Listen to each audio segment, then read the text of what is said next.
जो कि आप पराई स्त्री को, पराई बहन बेटी को गलत निगाहों से देखते हैं, गलत व्यवहार करना चाहते हैं। कर्म तो दोनों है, मगर इसमें पूजा कौन सा? जो धर्म से जुड़ गया वो पूजा बन जाता है, और जो अधर्म से जुड़ गया वो पूजा नहीं, वो अपराध बन जाता है, अपराध हो जाता है, पाप हो जाता है। प्रेम से बोलो। तो ये कौन ज्ञान बताएगा? ये हमें बताएगी श्रीमद् भगवत गीता। हम भगवत गीता से जुड़े तो कर्म करना सीख जाएंगे, कैसा कर्म करें और कैसा ना करें। और मरना अगर सीखना तो आपको भागवत जी की शरण में जाना, मरना सिखाती है। तीन ही चीजें मुख्य हैं, जीवन, कर्म और मरण, यही तो मुख्य है। मरना है, मरना सीखना है, तो भागवत जी बताएंगे मरे कैसे। अच्छा, आप में से कौन कौन मरेगा? हाँ बताओ। सबने मरना है, मरना सबने जाना, कौन मरण है? मरोगे? मरना पड़ेगा, सबको मरना है। आया है सो जाएगा, राजा रंग फकीर, कोई सिंहासन चढ़ चला तो कोई बता जंजीर।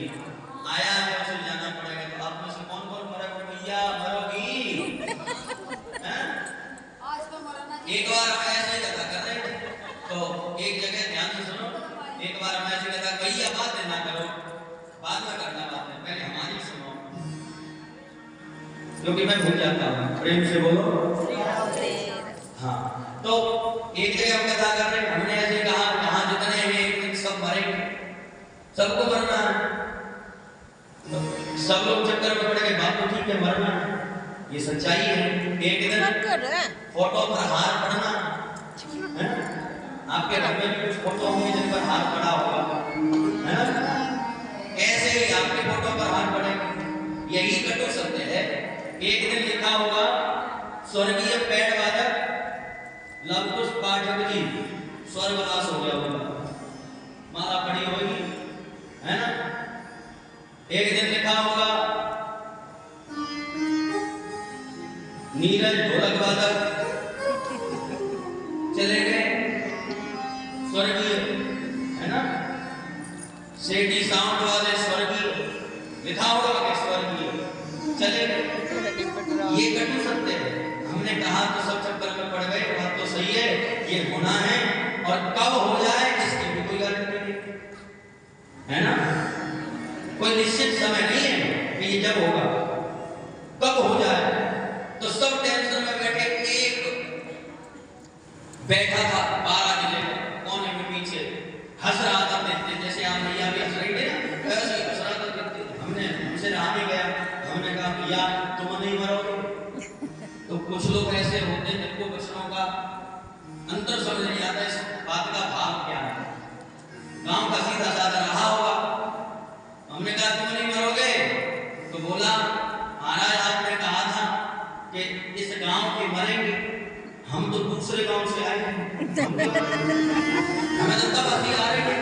तो हमें विचार आया, उस बात को याद आई हमें वो बात कि आप सब हंस रही है, तो कहीं को छोटे को भी ला करना, छोटे वाले में इतना आई जाके मुंडे लगा के मरेंगे, हम थोड़ी मरेंगे, हम तो इससे मुंडेड़े के छोटे तो ना रहे, या समझ के मरेंगे, हम थोड़ी मरेंगे, हैं? हम तो दूसरे गांव से, दूसरी जगह से। तो ऐसा नहीं है, संसार में जो आया है वो सबको एक दिन जाना है, ये कटु सत्य है। ये भागवत जी आपको मरने की राह दिखाते हैं, हम मरे कैसे। मरने का बहुत लोगों को डर लगता है, मरेंगे तो क्या होगा। यही डर था परीक्षित जी को। ये कथा किसने किसको सुनाई? हमने भी प्रश्न किया था। ये श्री सुखदेव जी ने राजा परीक्षित जी महाराज को सुनाई। क्यों? क्योंकि उन्हें 7 दिन में मरने का श्राप था, और 7 दिन में मरने के श्राप के कारण भागवत जी की कथा सुनाई, तो उनका वो भय समाप्त हो गया। आपके यहाँ बड़े बड़े डॉक्टर होंगे, बड़ी बड़ी बीमारी का इलाज दिल्ली के अंदर हो जाता है ना, हर ऑपरेशन यहाँ हो जाता है। अब आपके पास अगर कोई आए और कहे कि हमारे महाराज शांति नहीं है, ये मन का ऑपरेशन कोई करे ऐसा डॉक्टर हमें बता जो मन को शांति दे। तो ऐसा डॉक्टर कोई है आपकी नजर में? पूरी दिल्ली में या हरियाणा में, राजस्थान, गुजरात, पंजाब, कहीं पे भी आपकी नजर में पूरी सृष्टि में कहीं ऐसा डॉक्टर मिलेगा जो आपके मन का ऑपरेशन करे, मन को शांत करे? मगर ये भागवत जी हैं, परीक्षित के मन का ऑपरेशन किया गया है, मन को शांति दिलाई। बताओ आप, किसी को पता पड़ जाए कि 7 दिन में तेरी मृत्यु हो जाएगी, क्या उस व्यक्ति का मन शांत होगा? होगा? क्या वो चैन से सो पाएगा? क्या वो कुछ खा पाएगा? क्या अपने अपनों से वो मिल पाएगा? कोई भी काम तो नहीं कर पाएगा, क्योंकि एक ही टेंशन उसको रहेगी कि मुझे इतने दिन में मरना